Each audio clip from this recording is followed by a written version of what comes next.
that. I'm Gary Clark, President and CEO, Economic Alliance, Snohomish County, and I'm really honored to be with you all today. We have a very special guest and some special panelists that will speak about some very key topics today. So first and foremost, I want to do a quick intro. But before that, I'd like to make sure that we know what our housekeeping pieces are. So as we're speaking, I want to make sure that you enter your organization's name, and also make sure that you engage us while we're having conversation via chat so that we can review your questions and make sure that the panelists get to see those as we move forward. And of course, always with Zoom, keep your noise level down, keep those pets as quiet as you possibly can. And I know how that feels. All right. Now I get the distinct pleasure of welcoming Senator Steve Hobbs, 44th Legislative District. And Steve has been a member of the Washington State Senate since 2006. He serves as the chair of the Transportation Committee, also serves on the Financial Institutions, Economic Development, and Trade Committee, as well as the Environment, Energy, and Technology Committee. In addition to representing the people of the 44th District, he is the Lieutenant Colonel in the Washington Army National Guard and proudly served in Kosovo and Iraq. Please, folks, give your coffee salute to Senator Steve Hobbs.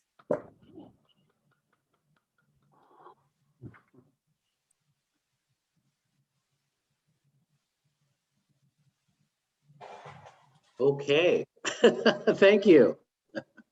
So just want to make sure, Gary, so you want me to kind of go talk a little bit about some transportation update here in the legislature, right? Yes, all right, sir. I'll do that, and I'll talk a little bit about Forward Washington as well.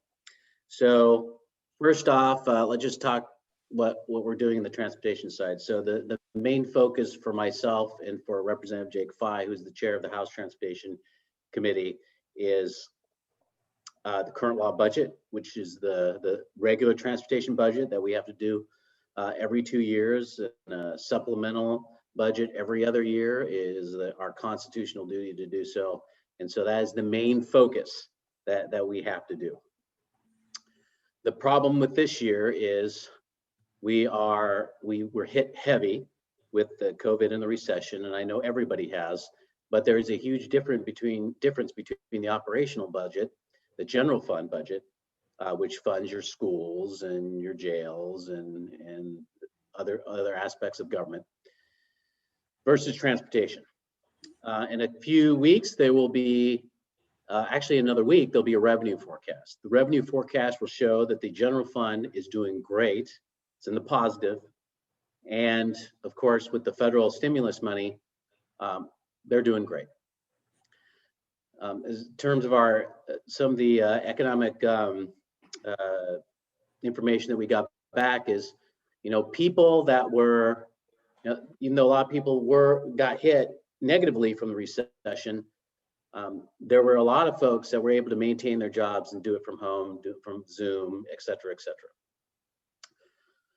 The problem is not a lot of people decided to take to the roads, which my transportation budget is funded by gas taxes.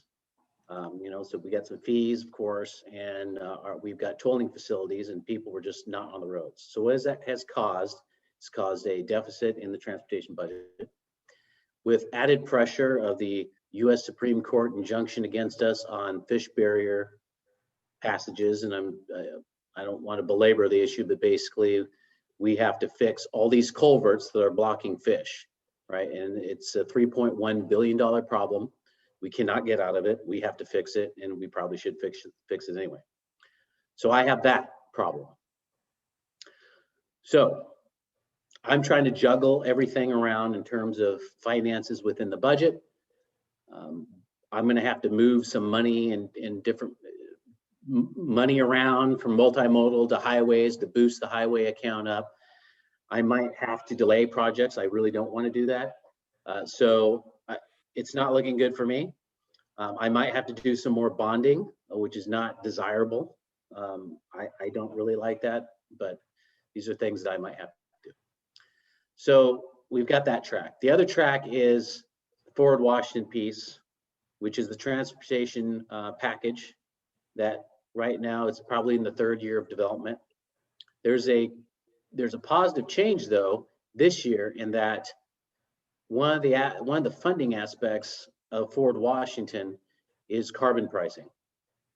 And I have been making a point that if we're going to do any type of carbon pricing, that transportation should get a lion's share of it, because all the carbon pricing proposals that I have seen taxes and puts a heavy burden on the transportation side of the economy. So rightly so, I feel transportation should get that because we have a lot of needs. You see it out there, roads, bridges are deficient. We have a lot of multimodal needs out there in terms of transit, especially to the urban areas and even to the rural areas. And so this is a way to kind of fix that. Plus, as I said, I have to fix all the $3.1 billion with the culverts out there. And that costs money. So it seems to be there was a breakthrough with a cap and invest bill. It's the governor's request legislation. Senator Reuben Carlisle's prime sponsor. And a deal was brokered that the transportation budget will get a certain amount of money, like I think 680 a biennium. That 680 allows me, which is by the way, $5.1 billion in the course of 16 years, which I need to fund Forward Washington, which is about an $18 billion transportation package. Along with that money, obviously there's a 5 cent or 6 cents gas tax. There's some other fees out there, like there's a small, like a fee on TNCs. Those are the Uber, Lyft. There's a fee on enhanced driver's license. Not much, but they all add up to be able to pay for this project. I'm working with Republicans as well as my own caucus because I believe this should be bipartisan.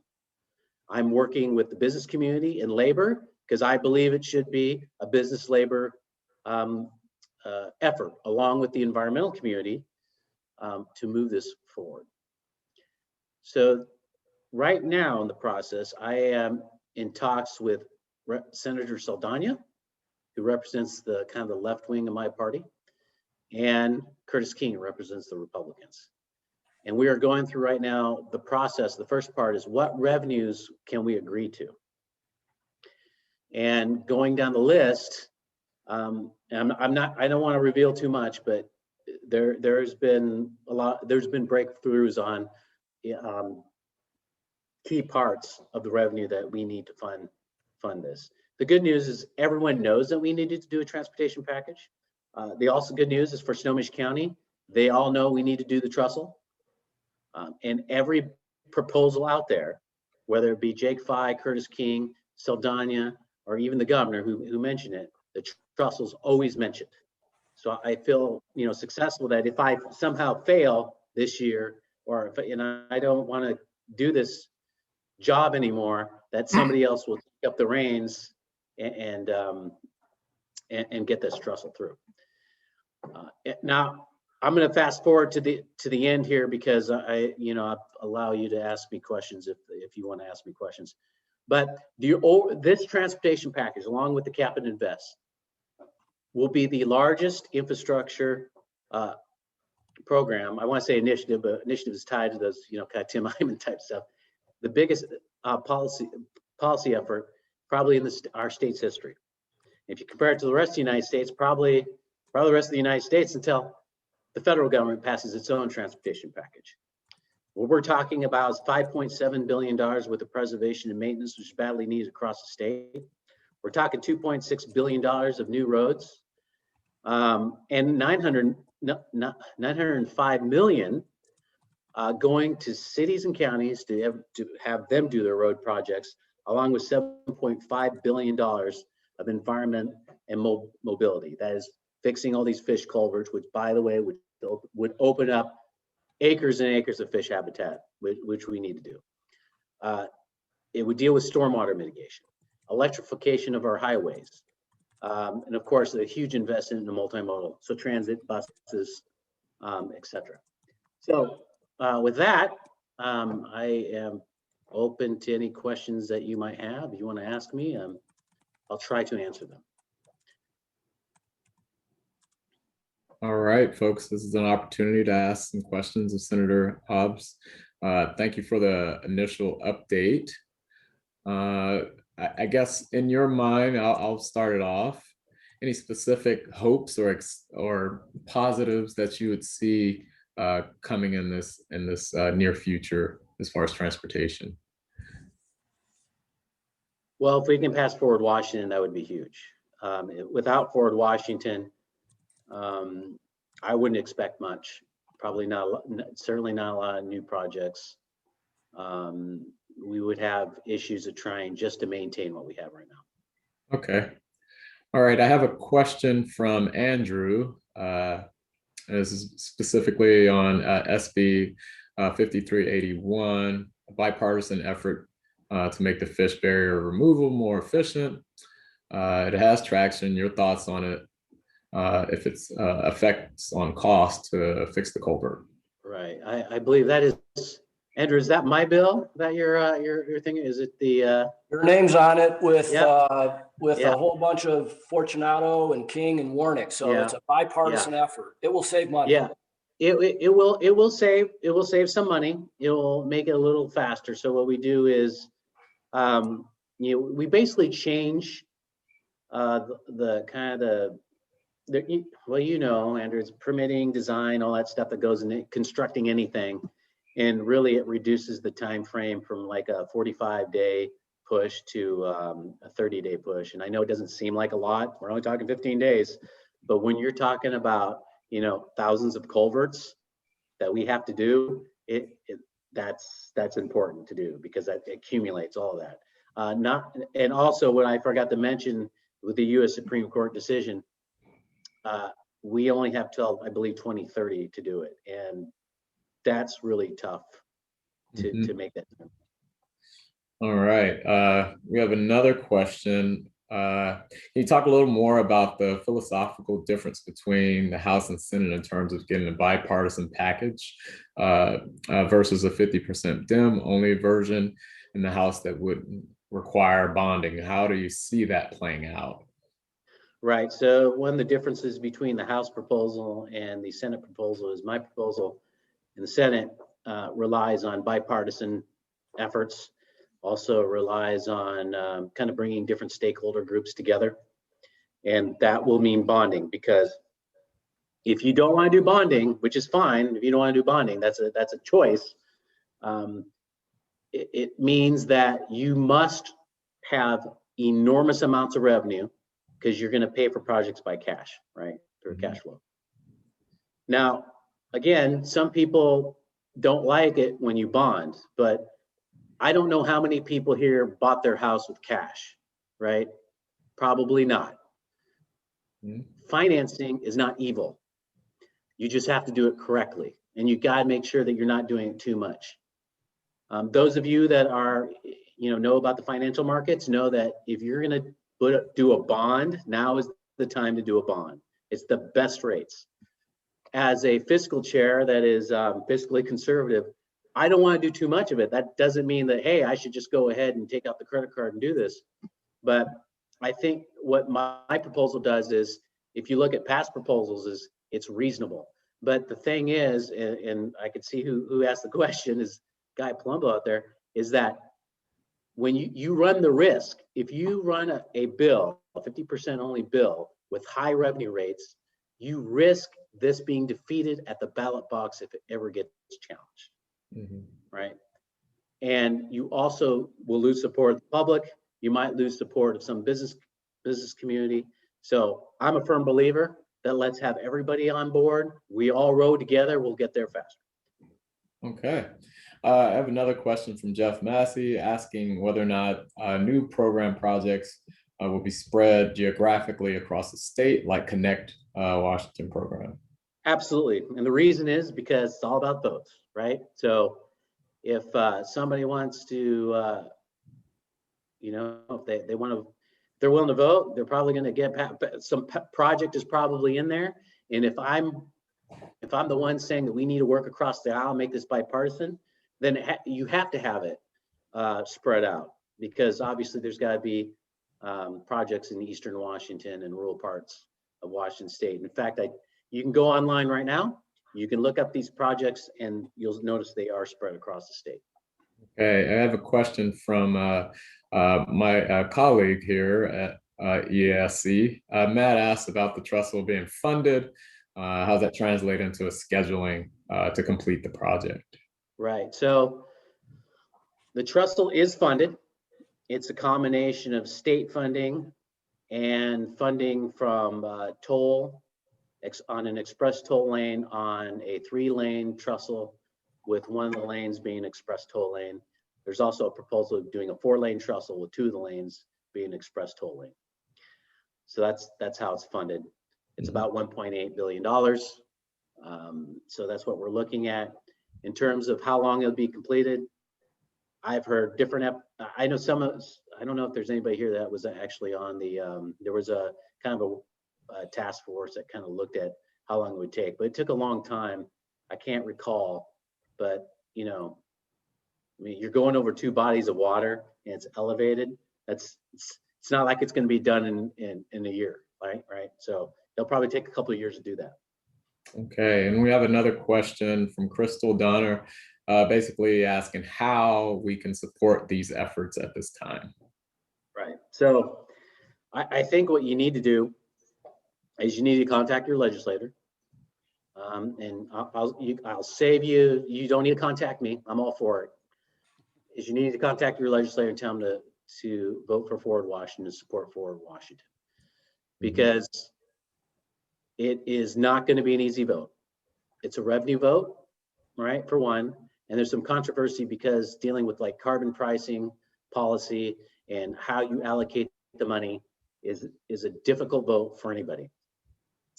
Republican, it's going to be tough for Republicans to vote for this, obviously, because there's revenue involved, and it's going to be tough for Democrats to do it because they want more money in multimodal, or they want the carbon tax or carbon fee proposal, which doesn't have the votes. All right. I have another comment here. I don't know if it's a specific question as much as a statement.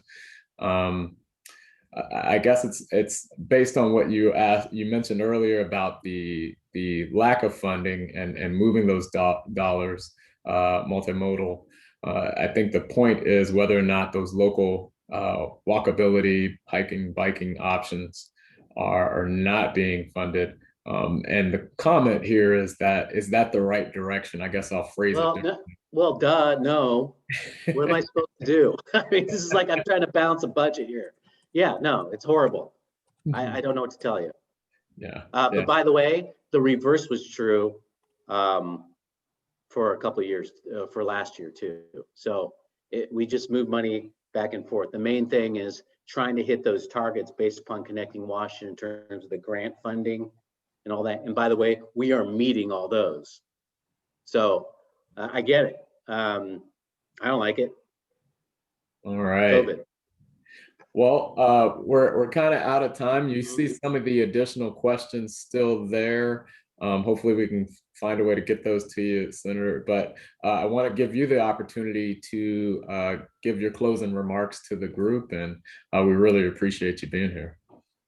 Well, thank you very much, Gary. I really appreciate it.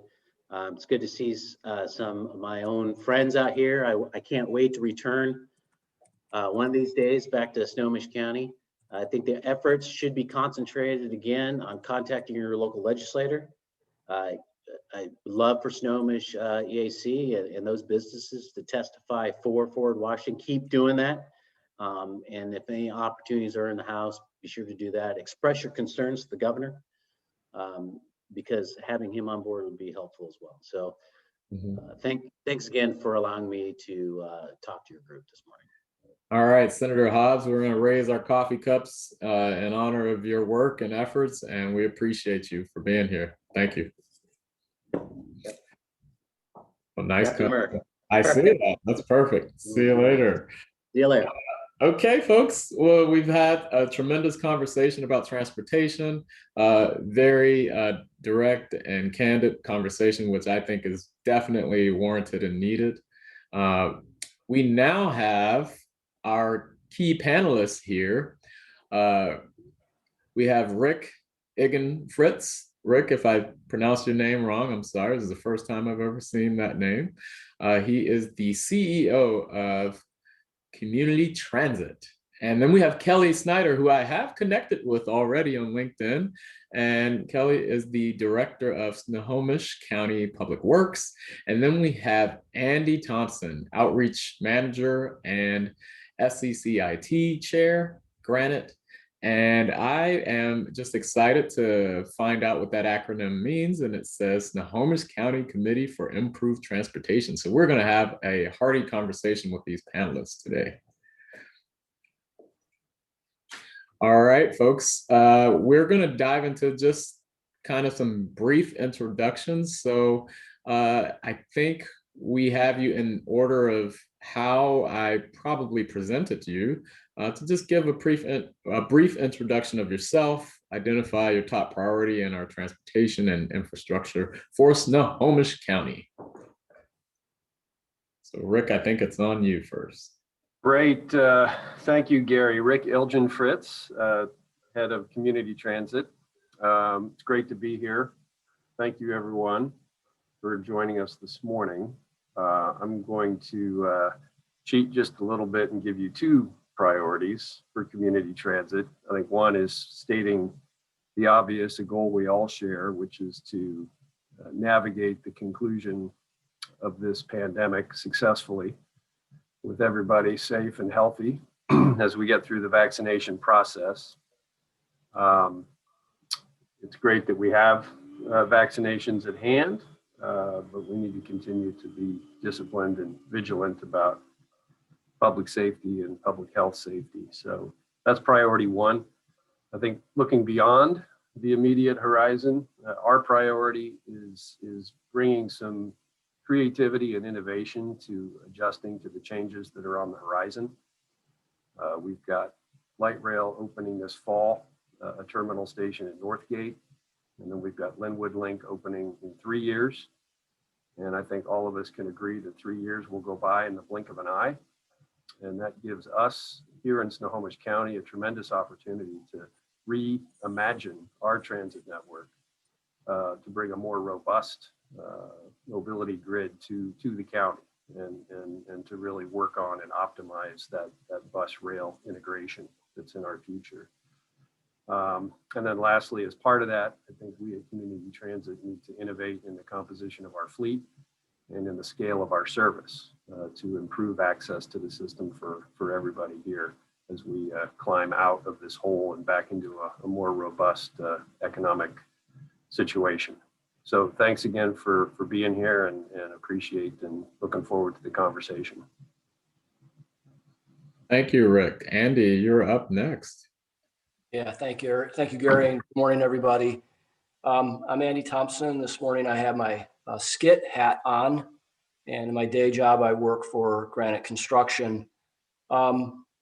It was interesting listening to Senator Hobbs talk about the calculus in front of him and the big tent that's required to get anything done politically. I would say from a skit perspective, in the short term, and it's nice to hear the Trestle is front and center. And when you think about it, why that's so important is the nexus with light rail coming to Everett. If the Trestle's not brought into modern times for capacity, then that will certainly be a choke point.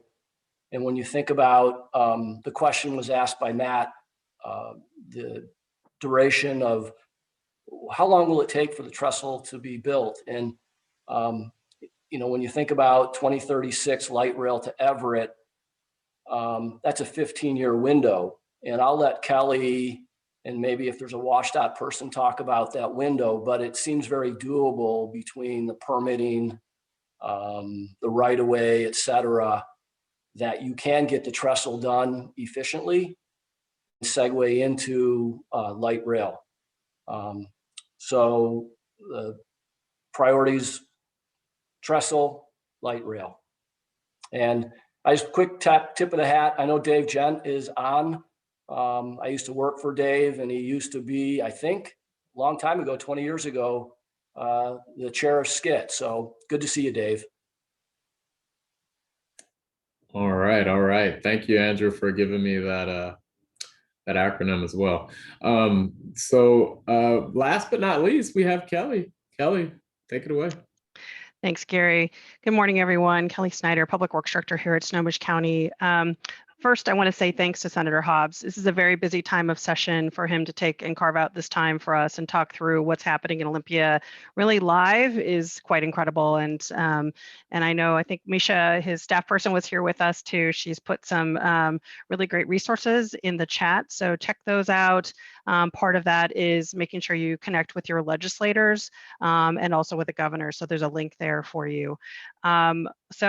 I don't get to pick a special projects. I might have a few in my pocket if I were forced, but the reality is the role of the county is to work with our local jurisdictions to make sure that we identify what are all the regional projects. So we have a really incredible resource that we'll get out to everyone if you haven't seen it yet. I know there's a lot of familiar faces on this call today that have seen it, but we work with cities, the ports, I should say, community transit, the tribes and others to identify projects that will really move this region forward.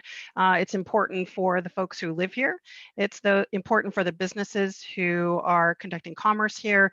It's really important to keep our region moving and support Forward Washington. I don't get to pick a project, but the reality is that the Trestle is the mega project that we're all talking about. As you heard Senator Hobbs, it's on everyone's list. And so it's something that's a project of a lifetime, and this is the one that is in our county. It doesn't negate the fact that we need so many other projects funded, as well as the various bus rapid transit network, things that are going to help support bringing light rail to this region through Sound Transit. So when we think about our partnership, I know the cities are doing a great job in getting out the word about their projects, and we're trying to do the same. And I think about what WashDOT needs in our county, and that's significant too. So I'm not going to pick a favorite, other than I'll say that the Trestle is incredibly important. All right, thank you all for those intros. So initial question here is, commute patterns have changed over the past year. How does that affect future forecasts of traffic demand and therefore transportation projects? And Kelly, maybe because you went last, if you'd like to dive in first. Sure. So what we're seeing is that traffic patterns are back up to 80% of what they were pre-COVID. So y'all are busy out there. We see you, and we know that it's happening. We don't feel like it's going to change much of what we see in the future. We may delay just a little bit longer in a project or two, but really we're just marching ahead and making sure that we deploy projects as scheduled previously. Gentlemen, feel free to dive in as you wish. I'll build on that a little bit. I think, there's two ingredients to a robust transit market, and that's population and employment. And what we know based on the census and all of our forecasting is that the population is going to continue to grow. The economy is going to continue to grow. So those two key ingredients are going to continue to grow together and create the demand for transportation and transit services. So I would agree with Kelly that, fundamentally, the pattern will remain the same. The key question for us is to track how quickly it builds back and whether there are any variances to that previous pattern that are resulting from employers, trying to take some of the lessons of the pandemic forward in terms of telework and remote work. And if that's the case, and if there's measurable changes, it's going to be on us to chase those and find them and make sure we're providing connectivity within the county and within the region for the kinds of trips that people want to make. But I don't see any change in the trajectory of our population and employment growth here in the region. And it It's going to be up to us to be creative and continue to serve it as it grows. Rick, I would offer too that I know Reed has said it before, but people will drive until they can buy.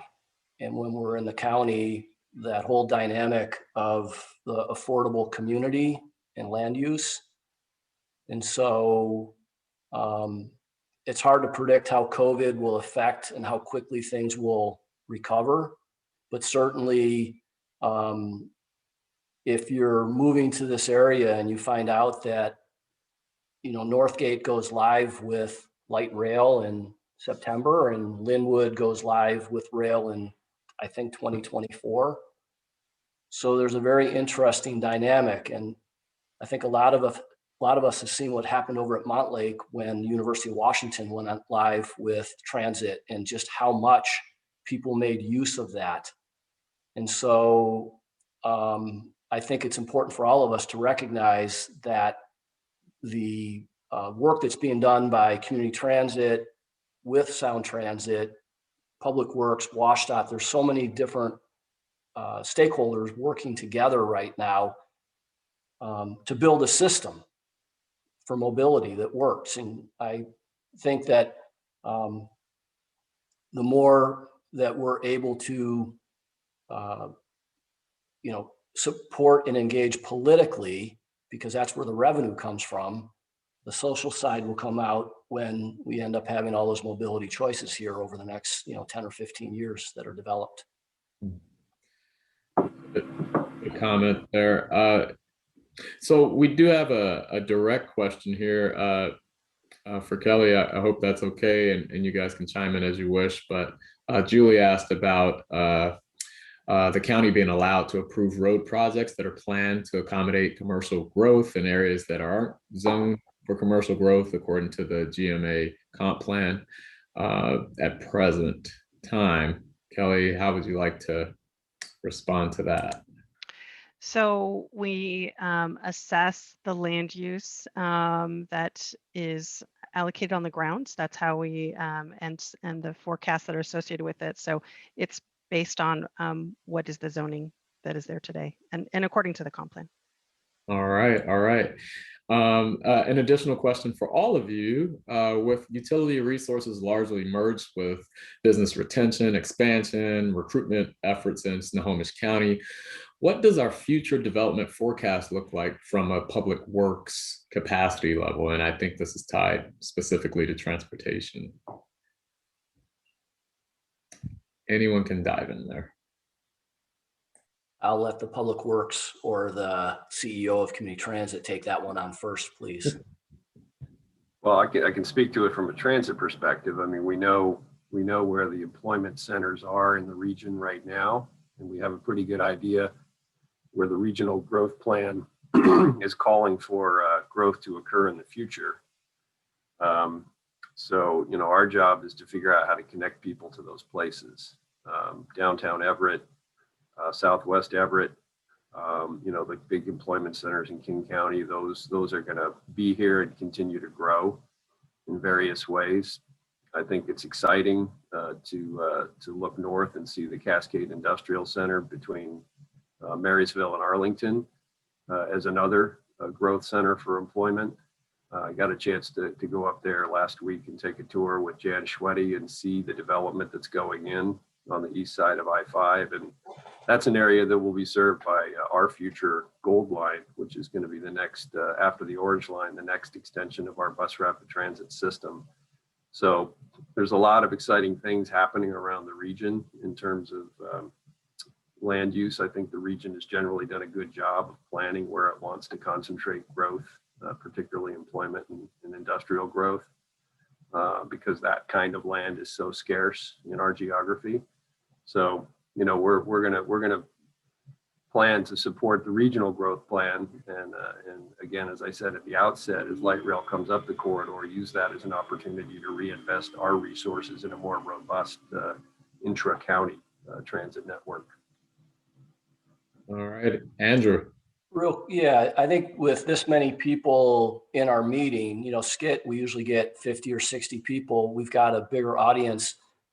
Kelly and Rick, I'm going to put you on the spot a little bit. Talk about the laterals coming into I-5 and how important it is to have those connections either through community transits, bus rapid transit in the future, or it's not just the corridor on I-5, it's those feeders in the neighborhoods that go out at 128th, 164th, and what Public Works is doing to look at the future. So community transit, sound transit, and the county, as well as the cities, work really closely together to look at what the growth patterns are going to be in the future. We want to make sure that our systems are working well together. Rick does, and his team don't go off and just say, okay, we're going to do our thing, and Sound Transit does their thing in the county. No, we all work together. We have something called the Infrastructure Coordination Committee that's part of the Snohomish County Tomorrow group, and we look really closely at where we see the future growth patterns. The county and the cities as well, our undergrowth management, are looking at what those forecasts are going to be, where we see existing employment centers continuing to grow, where we see housing that's going to happen. And we want to have a seamless system. I think that's the ideal situation. I think what we've seen the last 10 years is a substantial amount of growth in Southwest County. I think in the areas of Bothell, Maltby, Mill Creek, there's just been a ton of growth. And as we see that growth happening, we need to respond. You know, you can have as many growth projections as you like, but there's the reality that's on the ground. So we need to true those things up and then align where our projects are. So we take a look every single year to see where we need to adjust our projects. Maybe we need to accelerate some in some areas and maybe slow down others, sort of depends. So we want to keep our pulse on things. As I think about I-5 and 405, because we do have 405 that feeds in, we need to think about the bus rapid transit. It's going to take a while for Sound Transit to get the rail service farther up into Everett as part of the Everett Link. So how do we patchwork together the current investments so that we are supporting what's going to be happening in the future? And that really does speak to the coordination that we have as agencies. I would add to that a couple things, Andy. This is a great question, and I could geek out on this topic all day long. You know, the regional rail vision is a north-south spine, and they call it a spine for a reason. It's connecting our 3-county region. So the key for us is to make connections to it from the sides so that we can take advantage of that capacity in the north-south corridor. And that's kind of the fundamental premise of our bus rapid transit investment plans. You know, the orange line, we're in the queue right now for a federal grant to deliver that project at the same time Linwood Link opens, and that would create east-west bus rapid transit in the 164th corridor, essentially connecting Edmonds over to Mill Creek. Our next project I mentioned is the Gold Line going north, but the one after that is one we're referring to as the Silver Line, which would connect east-west across from Seaway over to Cathcart via 128. So, you know, these are the kinds of investments that will enable Snohomish County residents to access the light rail line in multiple places. We'll be serving, and I should also add that the blue line that operates now will be connecting into the Montlake Terrace, or sorry, the Aurora Village and 185th station and Shoreline. So we'll have bus rapid transit at almost every station coming up the line. The last thing I would observe there is that if for some reason, and it may be a likely scenario, that the Trestle project ends up being built before light rail gets all the way to Everett, there would be a fairly robust commuter market from the east side of the county into a light rail terminal at 128, you know, via that express toll lane that the senator talked about on Highway 2, connecting and using the HOV lanes down I-5 to 128. So there's opportunities to scale as the infrastructure comes up the corridor, and that's a big part of our focus. Hey, Rick, you have an additional question from Sam. What is the timing for federal grant funding to be released supporting the 164th corridor? We are what we call in the queue for a small starts grant, $37 million that we expect to be transmitted from the Biden administration DOT to Congress this year. Each year when the president sends his budget to the Hill, that includes a supplemental piece of that is the capital improvement grant report, annual report to Congress from DOT, and it lists all the projects that are queued up for grants. So we expect to be in that report just here in the next few weeks. So our goal in that project schedule is to have it built and open at the same time, or actually a little before the Linwood Link project opens. Okay, I want to jump into one additional question we have here listed. In the battle for capital dollars in Olympia, what is Snohomish County's competitive position? Are we getting our fair share? Kelly, you want to start off there? Well, I think all three of us here, as well as Economic Alliance, the rest of SCIT, and our entire community is doing a great and heavy lift this session to make sure that the county does get its fair share. It doesn't hurt that Senator Hobbs is the chair of the Transportation Committee in the Senate, but we're working really closely with various legislators in the House. Representative Wicks is doing a really terrific job on the House Transportation Committee, supporting the projects. We're meeting with her this week to make sure she knows our projects inside and out in this county on the regional project list. And so when it comes to the negotiating, that the county does very well. Yeah, and I would also say, Kelly, that I've appreciated, we have reached out to other members of the legislature, including those that represent the US 2 corridor. And it's been great to be able to listen to the support and the interest, I'll be frank, from the Republican side of the aisle. I mean, there's now true interest as long as they're being, their needs are being met. And I think that's a dynamic that's changed over the last few years. And so that's a very positive thing. And I think that's where Senator Hobbs is very pragmatic and willing to, as he went through his list, labor, Republican, environmental. I mean, he'll talk to everybody, which is great. I would add two observations. One, we have a robust funding partnership with the state. Thanks to Senator Hobbs and other of our legislators in Snohomish County, we've got Connecting Washington funding in the SWIFT Green Line. And we also have a regional mobility grant queued up for our SWIFT Blue Line extension that I mentioned earlier for additional fleet that will help us serve that shoreline light rail station.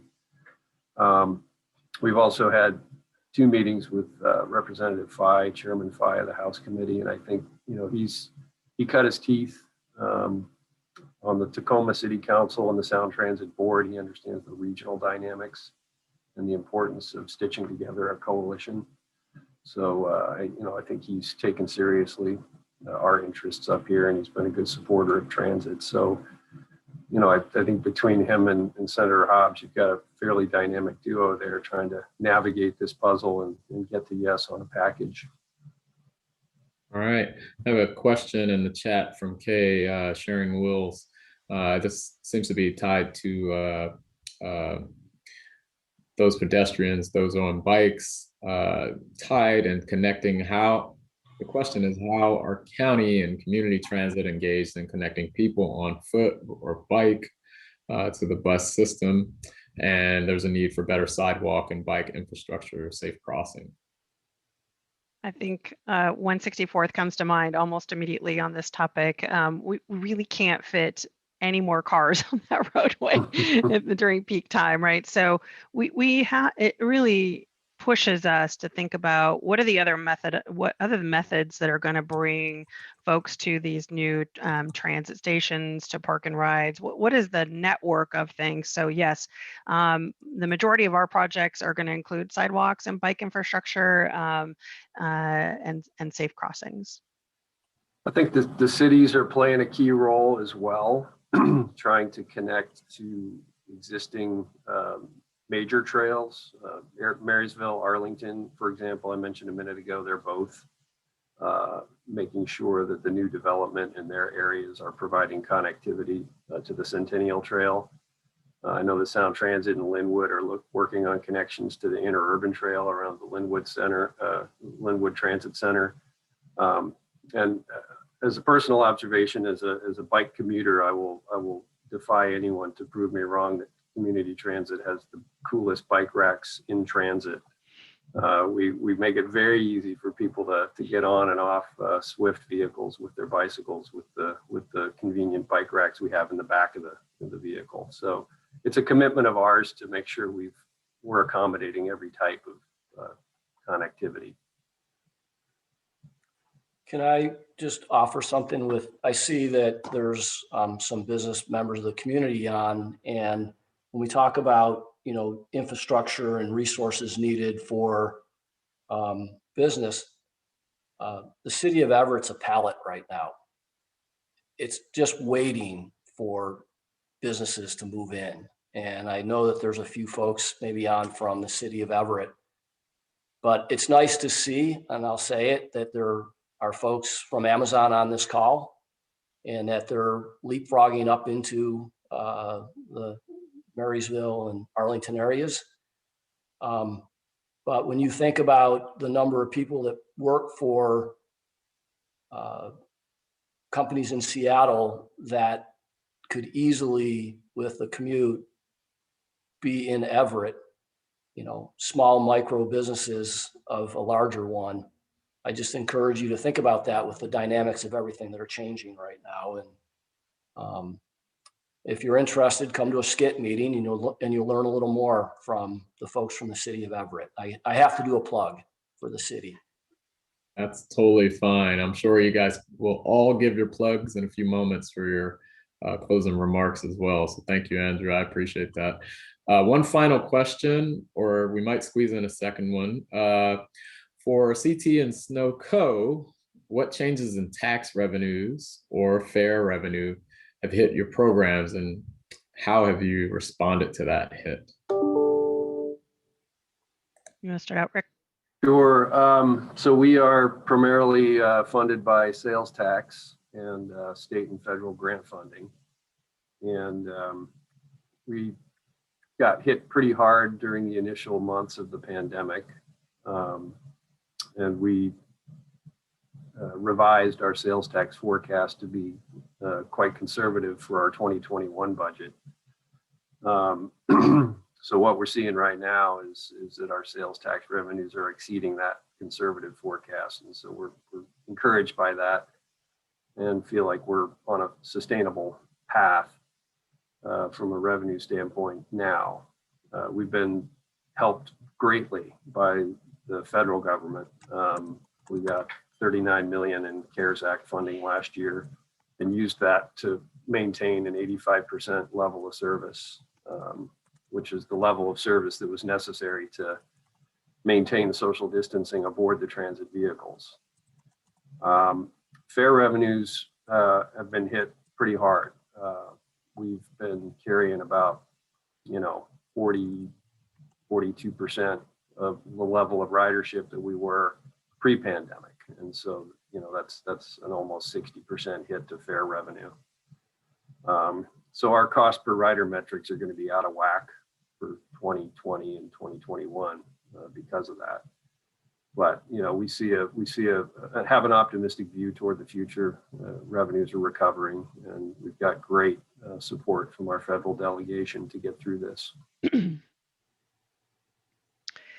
So Snohomish County, the road fund is made up of multiple fund sources. The primary one being, or a big substantial one, is the road levy, and that has been stable and steady. The gas tax is a very small portion of the road fund, and it's taken a slight dip, but early projections in June were abysmal, but that's actually leveling out now. It's been pretty flat, and I think that that will be fine. I think the big question mark for us is what's going to happen at the state and the federal level. Many of our projects, our staff are phenomenal in getting grants to match a lot of what we want to build in this county to handle the growth. And that you heard from Senator Hobbs that they're having to do a little shuffle around. They are maybe not going to be able to fund everything. So that's sort of a question mark for us. Same with the federal government. There's a lot of changes happening at the federal government. We're working fast and furiously right now to submit a series of projects in this county based on the regional transportation project list through ICC to see what kinds of funds we can get for these projects in this county. So that's sort of a moving target, whether it's going to be a general budget, it's going to be direct appropriations. It is unclear at this moment in time, but we're making sure as a region that we're getting as many of those projects on the table so that it can be considered for a funding package, at least by the federal government.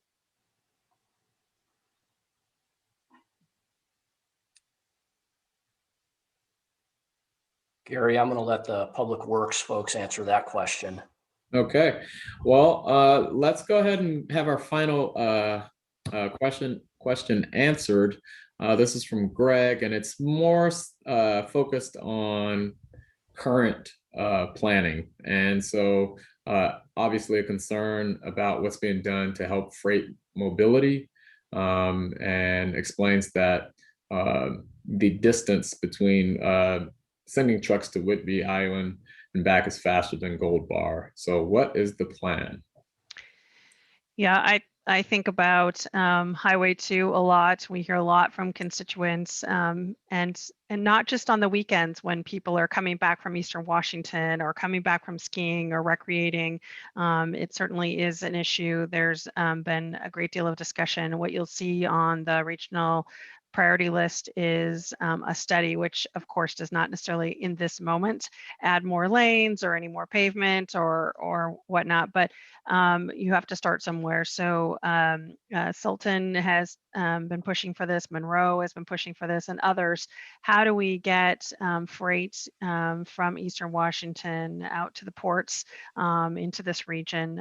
So that's definitely something that is coming up on the radar very quickly, and hopefully we can support that future project there.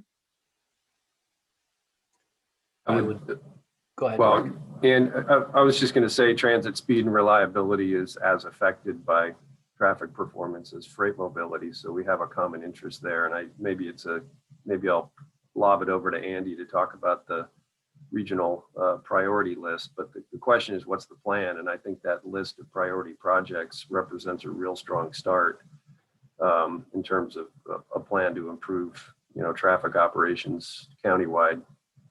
Yeah, no, that's great, Rick. Katie, if you're able to bring up that priority list, it might help with Greg and others to see that there is a dedicated focus on the 2 corridor, the 522 corridor, in our priority list.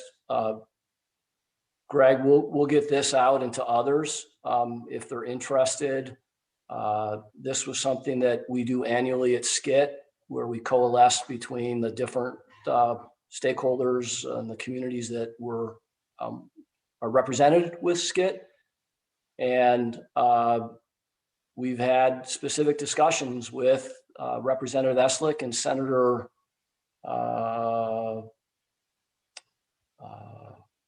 Wagner. Thank you, Kelly. Mm-hmm. Yeah. And, that's part of what we've been trying to do for advocacy. Greg, I would say that if the power of you as a business owner sitting at the table with Skit and talking to Senator Wagner or Representative Eslick has tremendous value. And I've been working hard to try to find somebody like yourself to be involved with Skit. And, you know, my effort is to try to find the UPS lead, the FedEx lead, the Amazon lead, to specifically focus on freight and how that business voice, with all due respect, my understanding is community transit in Snohomish County are expected to be part of the process and the technical side, but us private folks have the ability to communicate with the representatives in a very direct way and advocate. And I'm looking for partners there. So come join us at Skit. All right. Well, folks, we are running out of time, and I think we've had a robust conversation with our panelists. I would like each panelist, just as a closing remark, to think of one word that represents our efforts going forward with transportation. So I'll start off with Andrew, and then Rick, and then Kelly to close. Coalesce. Like it. Like it. Innovate. Collaborate. Collaborate. All right. All right. Well, I would like to thank you all for participating today in our chat. This was actually a pretty robust conversation to have our Senator Hobbs and then have these three amazing panelists talk about our efforts in Snohomish County. Please sign up for March 16th. That'll be our next post-pandemic STEM workforce conversation about Snohomish County. And we actually have some very interesting panelists for that talk as well. We're going to have University of Washington Bothell, Providence, Northwest, Blue, AGC Biologics, and Snohomish Health District with a discussion on the post-pandemic STEM work. I'd like to thank you all for joining us. Economic Alliance, Snohomish County, great session. It is recorded and we love having you here. Please, please raise your drinks in solidarity. Snohomish County. Take care, folks. Cheers. Thanks. Thanks, everyone. Thank you.